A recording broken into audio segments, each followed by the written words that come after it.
Friends இன்னைக்கு நம்ம பார்க்க போற ரெசிபி என்னன்னு பாத்தீங்கன்னா மாம்பழ புளிச்சேரி தான்.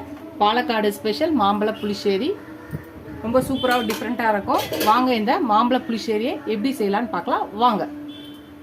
फ्रेंड्स இன்னைக்கு நாம செய்ய போற ரெசிபி என்னன்னு பாத்தீங்கன்னா மாம்பழத்தை வச்சு தான் மாம்பழ புளிச்சேரி பண்ண போறோம்.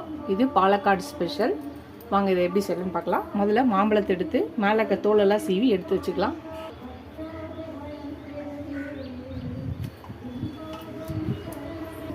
நம்ம தோலை சீவி இந்த மாதிரி கட் பண்ணி வச்சாச்சு. இப்போ ஒரு பேன் எடுத்துக்கலாம். இப்போ இந்த மாம்பழத்தை எல்லாத்தையும் நம்மளுக்கு போட்டுக்கலாம்.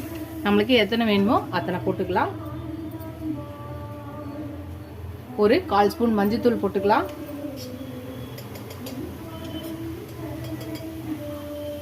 ஒரு 1/2 ஸ்பூன் வந்து சில்லி பவுடர், அதாவது மிளகாத்தூள். ஒரு 1/2 ஸ்பூன் வந்து வெல்லம், கொஞ்சம் உப்பு. இப்போ தண்ணி ஊற்றிக்கலாம். தண்ணி ஊற்றி மூடி வச்சு இது கொஞ்ச நேரம் வேக விட்டுடலாம். அதுக்குள்ளே நம்ம இதுக்கு ஒரு பேஸ்ட் அரைச்சிக்கலாம். ஒரு மிக்ஸி ஜார் எடுத்துக்கலாம். தேங்காவை ஒரு சின்ன முடி தேங்காவை கட் பண்ணி வச்சுருக்கேன். அரை முடி தேங்காய் போட்டுக்கலாம். அப்புறம் ஒரு 3 பச்சை மிளகாய், சீரகம் 1 ஸ்பூன்.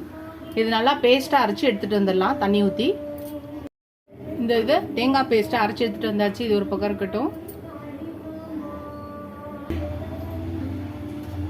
இது நல்லா கொஞ்சம் கொதிச்சிருச்சு. இப்போ நம்ம அரைச்சி வச்ச இந்த தேங்காய் பேஸ்ட்டை ஊற்றிடலாம். இது நல்லா கலக்கிடலாம். கலக்கி இது நல்லா கொதிச்சு இந்த பச்சை வாசனை நல்லா போகட்டும். அது வரையும் மூடி போட்டு இதை நல்லா கொதிக்க விடலாம். இது கொதிச்சிட்டு இருக்கு. பச்சை வாசனை போயாச்சு. இப்போ ஒரு சின்ன கப்பில் தயிர் எடுத்து வச்சிருக்கேன். இதை கொஞ்சம் லைட்டாக கரைச்சிக்கலாம். நம்ம தயிரை நல்லா கலக்கியாச்சு. இப்போ இதில் நம்ம ஊற்றிக்கலாம். இப்போ இதை நல்லா கலக்கிக்கலாம். இதுக்கு ஒரு தாளிப்பு கொடுத்துடலாம். ஒரு சின்ன பேன் அடிச்சுட்டு தேங்காய் எண்ணெய் ஊற்றிக்கலாம். கேரளா ஸ்பெஷலே தேங்காய் எண்ணெய் தான். ஸோ பாலக்காடு ஸ்பெஷல் இந்த மாம்பழ புளிச்சேரிக்கு தாளிக்க போகிறதுக்கு தேங்காய் எண்ணெய் ஊற்றியாச்சு. கொஞ்சம் கடுகு போட்டுக்கலாம். ஒரு 1/2 ஸ்பூன்னு. ஒரு 1/2 ஸ்பூன் ஜீரகம் போட்டுக்கலாம். 2 வரமிளகாவை கிள்ளி தாளிச்சுக்கலாம். கடுகு சீரகெல்லாம் வெடிக்க ஆரம்பிச்சு ஒரு கொத்து கருவேப்பிலை போட்டு ஆஃப் பண்ணிவிட்டு இது மேலே நம்ம கொட்டிட வேண்டியதுதான். அவ்வளோதான். நம்மளோட மாம்பழ புளிச்சேரி ரெடி ஆயிடுச்சு.